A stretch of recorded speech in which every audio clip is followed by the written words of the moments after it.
The first thing he noticed was the light. Not sunlight, too lavender, too diffuse, too alien. It filtered through broad, translucent leaves above, casting dancing shapes onto the ground around him. The second thing he noticed was the pain, sharp and blooming at the back of his skull. He groaned, rolled over, and promptly inhaled a noseful of fine, sparkling dust that made him sneeze like a detonating engine. So much for a dignified recovery. His name was Evan, at least he was pretty sure. That felt like his name, Evan something. He tested his limbs slowly. Legs, functional, arms, shaky but attached, head, questionable, memory, patchy at best. His suit, a half-burned mess of shredded fabric and exposed circuitry, buzzed weakly with dying power. The emergency beacon was blinking red. A good sign, if red didn't mean imminent doom in alien cultures. Before he could sit up fully, a shadow passed over him. Long, slender legs, bare, glimmering faintly in the lavender light, stepped into view. He blinked upward, squinting through haze and dust. Finally. "You wake," a calm, accented voice said above him. He tilted his head. A woman stood there, tall and impossibly graceful, with golden hair that shimmered like woven sunlight. Her skin was pale with a soft, bluish iridescence that pulsed gently beneath the surface. And her ears, long and curved backward like they were sculpted by the wind, twitched as she crouched beside him, peering into his face. "You don't remember, do you?" she asked. He blinked. "Should I?" She exhaled slowly, and it somehow managed to sound disappointed, amused, and murderous all at once. "We bonded 2 sun cycles ago. You disappeared during the joining dream, and now you look at me like I'm a stranger." "I mean, to be fair," Evan muttered, coughing again. "Most of my brain feels like overcooked noodles. I barely remember my own name, much less who I've apparently bonded with." He paused. "Wait, did you say bonded, as in married?" She reached into a satchel at her hip and produced a crystal pendant, glowing softly with violet light. She dangled it in front of his face like a cat toy. "This is proof of our union. Your essence is inside." He blinked again. "Okay, that sounds deeply invasive." "I am Silara of Vireal Kai," she said simply, "and you are my husband." Evan stared at her. She stared back. A bird thing somewhere above let out a high-pitched screech that sounded suspiciously like laughter. "I'm sorry," Evan said slowly, "but I feel like I'd remember marrying a woman with ears that aerodynamic." Silara stood with a huff and crossed her arms. "Human males are more fragile than I expected." "Wow," Evan muttered, pushing himself to his feet with a wince. "You say that like you've collected a few." "I trained for this ritual," she replied coolly. "You were chosen from among others. Your mind was deemed compatible, and yet—" She gestured at his disheveled state. "You fainted. The memory shard was not successfully integrated." He brushed dirt off his pants. "So you're saying I passed out during alien marriage, and now I've forgotten the whole thing?" "Yes. And now we're married." "Yes. And I'm supposed to just accept that." "You also left me with the ceremonial debt of 2 singing fish and a malfunctioning weather drone." Evan blinked. "I don't even know what that means." "I noticed." They stared at each other again. Silara's ears twitched slightly. He was beginning to suspect that was the equivalent of rolling eyes. "Okay, look," Evan said, rubbing his temples. "I've clearly had a rough landing. I don't know where I am, who I really am, or why I apparently committed to an interstellar marriage without leaving a note. So maybe we can take this slow, like painfully slow, glacial even." Her expression softened just barely. "You are as frustrating as I remember." "Wait," he said, perking up. "So you do remember me?" She looked away. "Only fragments. Your mind was chaotic. Your essence smelled like scorched copper and stress." Evan paused. "You can smell stress." "Only yours," she replied. "That sounds weirdly romantic and slightly creepy." Silara stepped closer. "You have a choice. Come with me to the village. There perhaps the elders can help restore what was lost. Or stay here and let the swamp creatures slowly nibble your toes." "Are the swamp creatures single?" Evan asked, trying for a smile. She didn't respond. She just started walking. He sighed and followed her, limping a bit. The terrain was unlike anything he remembered, assuming he had memories to begin with. Huge fungal trees pulsed with bioluminescence, and strange, floating jellyfish drifted overhead, tethered to nothing. The sky had 3 moons and the faint shimmer of orbital rings. They walked in silence for a time until Evan ventured, "So, do we at least have a honeymoon planned?" "Your honeymoon was spent in the healer's den, while they tried to remove the ritual crystal from your inner cortex. You screamed the entire time." "Oh," he said, "sounds memorable." "I thought so." After a while they reached a ridge, and beyond it, nestled in a valley of glowing stone, was a city unlike anything Evan had ever seen. Tall spires grew from the land itself, connected by strands of living vines that pulsed with light and sound. The buildings were alive, breathing, humming, shifting ever so slightly. Selara paused and looked back at him. "Welcome home," she said. Evan took a long breath and muttered, "This is going to be the weirdest marriage counseling session ever." The bridge that led into the village was made of a single, living root, wide, smooth, and slightly springy underfoot. It writhed occasionally, which Evan decided not to comment on. As he followed Selara, he kept stealing glances at her, trying to piece together the truth. She walked like she belonged in this place. The weight of the unknown pressed on him, but he fought back the anxiety with humor. "So this root, does it bite?" he asked. "Only if you insult its curve," Selara replied without looking back. "Good," he said, "because I was going to rate it a solid 8 out of 10 on the bounce factor, but now I'll keep that to myself." She made a soft noise, something between a sigh and a suppressed laugh. Her ears twitched again. He was starting to recognize it as her default reaction to his entire existence. The village was built vertically, embedded into the side of a sheer violet cliff that seemed to glow from within. Bridges and balconies stretched across the rock face like threads in a spider's web, and houses, grown, not built, curved organically out from the stone. Evan had seen a lot in his travels, but this was something else entirely. The moment they entered, dozens of alien eyes turned toward them. Tall, graceful beings with varying skin tones and ear shapes watched him with an unsettling mix of curiosity and judgment. Some whispered, a few bowed. One old alien woman spat at his feet, then immediately offered him a flower and whispered a blessing. "Friendly," Evan muttered. "She thought you were a spirit," Selara said. "It's an honor. I'll try not to step on the flower, or the blessing." They walked up a spiraling platform toward a building that looked like a blooming stone lily.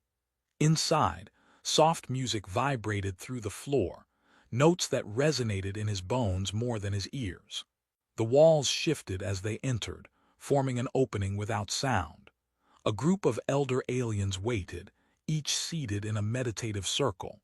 The one in the center had skin like aged silver and a pair of horns that curled back beside her ears. Her gaze fixed on Evan immediately. "This is the mate?" she asked, voice low and textured like a cello. "Yes, Elder Kyle," Selara replied, bowing slightly. "He has returned." "Returned," Evan said. "I mean, sure, I returned, but not on purpose. More like crashed dramatically. There's a difference." Kyle ignored him, his memory. "Fragmented," Selara said. "He remembers nothing of the choosing. Nothing of the ritual of bonding. Only that he passed out. I was under a lot of pressure," Evan added. "Psychic mind bonding isn't covered in my space travel orientation." One of the other elders chuckled. Kyle, however, was not amused. "The bond is not a joke." "Good," Evan said, "because I'd make a terrible punchline." Kyle studied him silently, then gestured to a basin of liquid light in the center of the floor. "Place your hand into the pool of recall." Evan looked at Selara. "It won't harm you," she said, "much." He gave her a look. "You really need to work on your reassurance tone." Still, he stepped forward and plunged his hand into the basin. The liquid wasn't wet, it was warm and alive, like dipping his hand into a pulse. Instantly, images began to flicker in his mind. Faces he didn't know but felt familiar. A ceremony beneath the twin moons, A circle of light. Selara, dressed in flowing silver, smiling gently as he reached out to her. He gasped, withdrawing his hand. I saw something, a ritual, and you smiled. That might be the most shocking part. Selara tilted her head. I smile often. Sure, Evan said, like a meteor storm smiles. The elders exchanged glances. His essence still clings, Kyril said. The bond is intact, but his mind is. Nodded. Well, that's accurate, Evan muttered. Welcome to the psychological yarnball that is me. The link can be reawakened, another elder offered, but it must be his choice. Evan sat back on his heels. Choice, right, that's the word no one seems to care about. I didn't choose to forget. I didn't choose to crash here. I didn't choose to become this world's most confused husband. Selara stepped closer. You did choose. Before the ritual you agreed to join, to open your mind, you told me. You weren't afraid. He looked at her, unsure. That doesn't sound like me. It was, she said. You made a joke about being the alien mail-order groom, then promised to try your best not to faint. He blinked. Okay, that does sound like me. The elders rose as one. He must remember on his own. Until then the bond remains, uncertain. The walls reopened, signaling the end of the meeting. Selara led him through narrow paths lined with glowing plants and whispering wind. He felt like every inch of this place was alive, listening. They arrived at a small terrace, high above the village. A hammock made of woven skysilk swayed gently in the breeze. She gestured for him to sit. This was our home, she said, briefly. He sat, legs dangling. I don't know what I'm supposed to feel. She sat beside him. There is no supposed to. There is only what is. They sat in silence for a while, watching the sun dip beneath the edge of the world. The sky turned gold, then crimson, then deep indigo. You really think I can remember? He asked softly. I hope so, she said. Because if not, I might just be a really well-dressed amnesiac who happens to look good in crash gear. She gave a soft sound that might have been a laugh or indigestion. Hard to tell with aliens. He leaned back. Tell me something, anything, something about us. She hesitated, then said, You hate the texture of skyfruit. You say it tastes like sadness wrapped in foam. Okay, gross, sounds accurate. You sleep curled up like a child, and once whispered that the stars were blinking just to keep you company. That sounds suspiciously poetic for me. She smiled faintly. You also insisted our first kiss didn't count because I was clearly high on ceremonial incense. He snorted. Now that sounds like me. The wind tugged at her hair. He watched the way her ears shifted with each breeze. Selara. Yes, I may not remember marrying you, but if I had to accidentally marry someone, I'm glad it was you. She said nothing, but her ears twitched twice. He was learning, slowly, very slowly. Evan woke up tangled in what he could only describe as an aggressively affectionate hammock. The sky-silk threads had wrapped around him during the night like sentient spaghetti, and it took him a good 5 minutes to convince the thing to let go. By the time he stumbled out, his hair looked electrocuted, his legs were asleep, and his pride was in critical condition. You fought the hammock again. Selara asked from the edge of the terrace, sipping a cup of something steaming and emerald. I didn't fight it, he said. We just had a disagreement over personal boundaries. I lost. She handed him a second cup. The liquid inside fizzed and sparkled like carbonated stardust. What is it? He asked. Zolin root tea. It improves memory. He took a cautious sip and immediately coughed. It tastes like mint-flavored regret. Drink it. He did, mostly because she had that tone again, the one that said she could make worse things happen than tea. After breakfast, they descended into the lower tiers of the village, where the ground pulsed with soft energy beneath their feet. Crystalline flora lined the paths, releasing bursts of light and sound when brushed. Evan swore one of them hummed the melody to a 20th century Earth sitcom, but Selara said it was just a mating call. You've been assigned to work with the text today, she said. You used to assist with system calibration. Sounds fun, he muttered. Do I at least get a cool uniform? No. Well, morale is already in the gutter. They arrived at a tower that shimmered like oil on water. Inside, dozens of beings bustled around, manipulating floating screens, directing energy flows, and arguing in a series of melodious clicks and chirps. A young technician greeted them, a lanky alien with 4 arms and hair that floated as if underwater. "This is Trevik," Selara said. "He'll supervise you." Trevik looked Evan over. "You remember anything useful?" "Define useful," Evan replied. "Can you realign phase conduits, recalibrate pulse arrays, and interpret subquantum harmonics?" Evan blinked. "I can make toast sometimes." Trevik sighed and handed him a small device that looked like a wrench had a baby with a glow stick. "Start with the conduit panel. Just don't touch the purple wire. Because it's dangerous. Because it's decorative." Evan set to work, or at least pretended to. The tool made happy beeping noises whenever he pointed it at something vaguely technological. It didn't seem to matter what he did. Lights flickered, screens blinked, and a nearby drone gave him a thumbs up. He figured that was a win. Trevik hovered nearby. "You know, when you first came here, you hacked our language database and replaced the emergency alarm with the sound of a human sneezing." "Did I really?" "Yes." The council was not amused. But after work, Selara met him at the edge of the village, where the cliffs gave way to a vast, luminous forest. She carried a small orb that pulsed gently. "We're going to the hollow," she said. "The what now?" "The place where memories echo. The bond was formed there. Perhaps it will help restore what you've lost." He looked at the forest and back at her. "Any chance this involves fewer vines and more snacks?" She started walking without answering. The journey through the forest was slow. The trees grew in spirals, their trunks etched with glowing glyphs that pulsed in response to nearby footsteps. Creatures watched from the shadows, some small and curious, others large and vaguely disapproving. At one point, a floating jellyfish drifted close and tried to attach itself to Evan's shoulder. "Pet?" he asked. "Predator," Selara replied, gently pushing it away. "Of course it is." Eventually, they reached a cavern hidden behind a waterfall of liquid light. Inside, the air vibrated with deep, resonant hums. Crystals jutted from the walls like frozen lightning, their surfaces reflecting not the room, but memories. Evan stepped forward. One crystal shimmered and showed a scene, him and Selara seated close, laughing. She wore ceremonial robes. He wore what looked like a bedsheet and a confused expression. "That's from the first ritual," Selara said. "You made jokes the entire time." "I was nervous. You said if we were bonding for life, I should at least know your worst puns." He stared at the image. "What did I say?" "You asked if essence transfer was just a fancy term for emotional oversharing."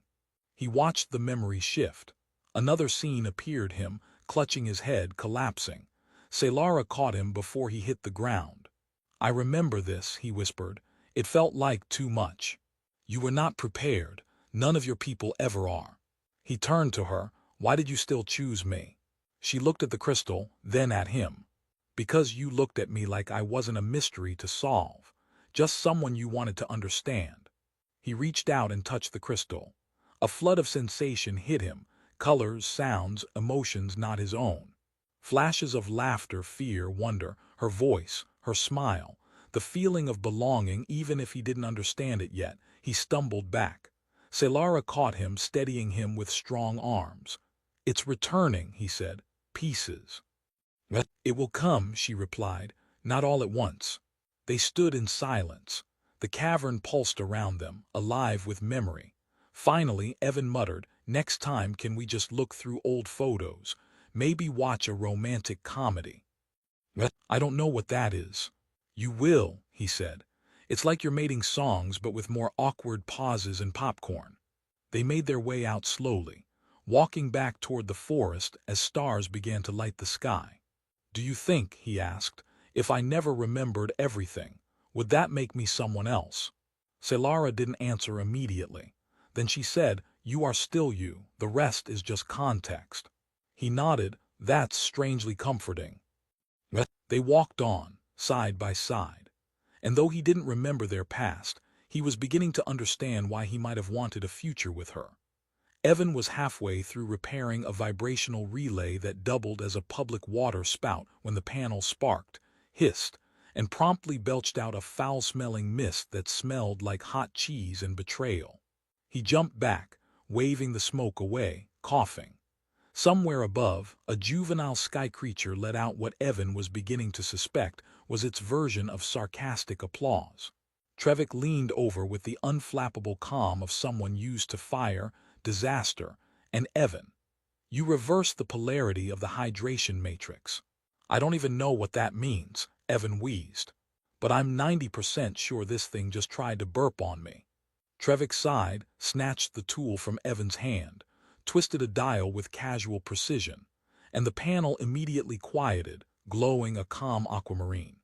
Try not to dehydrate the village next time. I'm still learning your tech. On Earth we just use pipes and duct tape and increasingly passive-aggressive notes. Noted. Evan wiped his hands and leaned against the wall of the relay structure, watching the villagers move about below. The weeks here had changed him, not entirely, but noticeably. The way he walked had shifted, now echoing the unhurried pace of the locals. He no longer flinched when the walls breathed or the trees whispered in different frequencies, and he had stopped questioning when the food on his plate rearranged itself in symmetrical patterns before he ate it. What he hadn't gotten used to were the stares. They weren't hostile but heavy, a mix of reverence, confusion, and in some cases pity. Being the human husband of Selara came with expectations. Ancient ones, prophetic ones, slightly absurd ones involving fertility festivals and ceremonial dancing he still hoped to avoid. Selara joined him at the base of the tower, carrying a satchel of diagnostic crystals. She looked up at the repaired panel. You smell like roasted chava mold, she said. I prefer bravely smoked while on duty. She handed him a crystal. The elders want to speak with us. Did they say what about? No, but I assume it's either a crisis or a surprise bonding renewal. I sincerely hope it's not both. They walked together to the council chamber, which had, unfortunately, become a place Evan recognized by scent. It always smelled faintly like dust, ink, and cosmic responsibility. The elders sat in their circle, and this time, several others were present. Warriors, record keepers, even a translator named Kiro, who always looked like he was trying to understand a joke 3 weeks too late. Elder Kyle gestured for them to sit.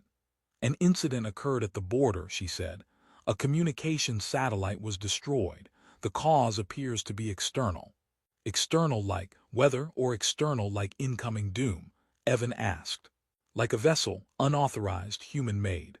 Evan blinked. Wait, Earth here now. Trevik, standing near the council floor, nodded. The energy signature matches early generation Alliance scout crafts. Likely unmanned, but the arrival suggests proximity. Evan felt something twist in his chest. It should have felt like hope, like rescue, but it didn't. Selara folded her hands. You believe they're searching for him? It is possible, Kyle said, but the timing, it is troubling. Troubling how? Kiro spoke up, nervously fiddling with a data crystal. If your people discover you've bonded with a virine, it may complicate diplomatic relations. Or ignite them. Great, Evan muttered. Nothing like a little cross-species marriage to stir up the bureaucracy. Kyle turned her gaze on him. You are not a symbol, but others will try to make you one. That is the danger. So what are you saying? Evan asked. That I should hide, go off-grid. We are saying, she replied, that you must choose. Selara stood beside him, calm and unmoving. The bond is known here, honored, but if it is known off-world, it may be exploited. Evan sat back, processing. A part of him, still human, still trained by Earth instincts, ached to return home. But home had become a fuzzy concept, and when he tried to picture life there again, it felt hollow. Worse, it felt like watching a movie he'd already seen but couldn't remember why he liked. I'll think about it, he said, but I'm not leaving today, or tomorrow. And definitely Not before I figure out what's in that glowing satchel you keep hiding. Selara blinked. It's your festival attire.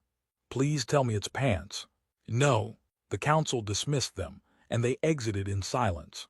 Outside, the air buzzed with quiet tension.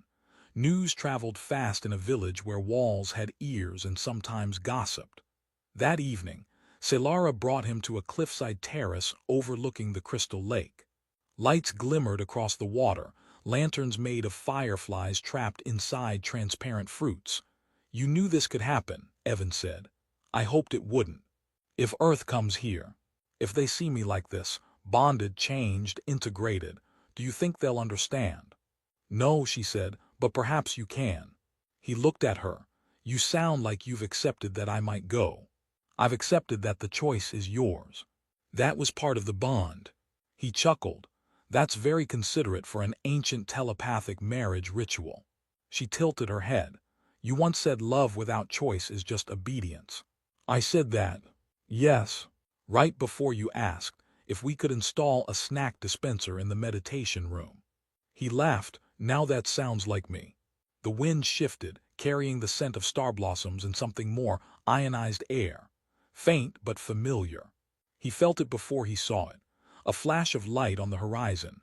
Distant, mechanical, a ship. Not Virene, not Selara's people. His. And as it moved across the sky, slow and deliberate, he felt 1,000 threads inside him tighten. Home had arrived, or something that claimed to be. The Earth ship didn't land. It hovered. For 3 days. High above the Virene cliffs, it hung like an awkward guest that had shown up uninvited and refused to take the hint. It sent no messages, made no contact, just floated with unsettling patience, humming softly like a polite threat. Evan tried waving at it once. The only response was a slight shift in its trajectory, as if adjusting for a better view of the husband-shaped enigma down below. You think it's scanning me? He asked Selara on the second morning, biting into a piece of skyfruit with heroic effort. Almost certainly. Should I smile, flex, file for diplomatic immunity? You could also wave your shirt in surrender. I'm not sure that would help. I've worn it inside out for 2 days. She didn't laugh, but her ears twitched twice. It had become his favorite gesture in the universe. That night the council summoned him, again. This time the room was filled with tense eyes and over-polished ceremonial armor. They've not spoken, Kyril said, but they watch. They're probably arguing about who has to deal with me first, Evan said. I wasn't exactly known for following protocol back home. Trevik leaned in from his perch beside the crystalline projector. You once rerouted a diplomatic feed to broadcast cooking shows for 12 hours. It was an improvement, Evan muttered. Kyril continued. Our scans suggest the ship's AI is in passive reconnaissance mode. It awaits confirmation. Confirmation of what? That you're still you. That hit harder than expected. Evan looked down at his hands, still human, though calloused now from tools and memory stones and accidentally petting hostile flora. He didn't feel like a different person, just one who'd been rearranged gently. Selara stepped forward. He must decide whether to respond. Kyril nodded, and whether to remain. The chamber fell silent. Later, alone on the terrace with Selara, he finally said it aloud. I don't know who I am to them anymore. She sat beside him, hands folded in her lap. And who are you to yourself? He exhaled. Somewhere between bonded alien husband and guy who still doesn't know what half your food does. She tilted her head. You once said love is not about certainty, it's about choosing in the dark. Great, he muttered. Past me is very poetic, also very inconvenient. She took his hand. The ship will descend tomorrow. Whatever choice you make, I will not hold you. I'd rather you did, he said. Honestly, I could use the extra gravity. That night he slept poorly. Dreams of Earth twisted through dreams of Selara, strange half-memories mingling with possibilities. A hallway filled with faces he didn't recognize. A metal room. A desk with his name etched on the corner. A screen flashing VIREN cultural anomaly, retrieve or remove. In the morning, the ship began its descent. It landed just outside the village, sleek and sharp against the organic curves of Virene architecture. A ramp extended. No troops, no fanfare, just a single synthetic voice. Evan Ross, acknowledge, awaiting instruction. He looked at Selara. "Do I get a dramatic exit line?" he asked. She shrugged. "Only if you come back to deliver it twice." He approached the ship alone. The ramp was warm beneath his feet. The interior lights glowed sterile white. He stopped just short of the hatch and looked up at the camera embedded in the hull. "I'm alive," he said. "I'm safe. I've changed." No reply, just a soft pulse from the control panel. "I didn't forget on purpose," he continued. "The bond, it wasn't manipulation. It wasn't brainwashing. It was real, still is, and I'm not going back." The ship's lights flickered. A soft chime echoed. The panel dimmed. Then the ramp retracted. The ship rose slowly, silently. No resistance. No sirens. It drifted up into the clouds and was gone, as if it had merely come to check that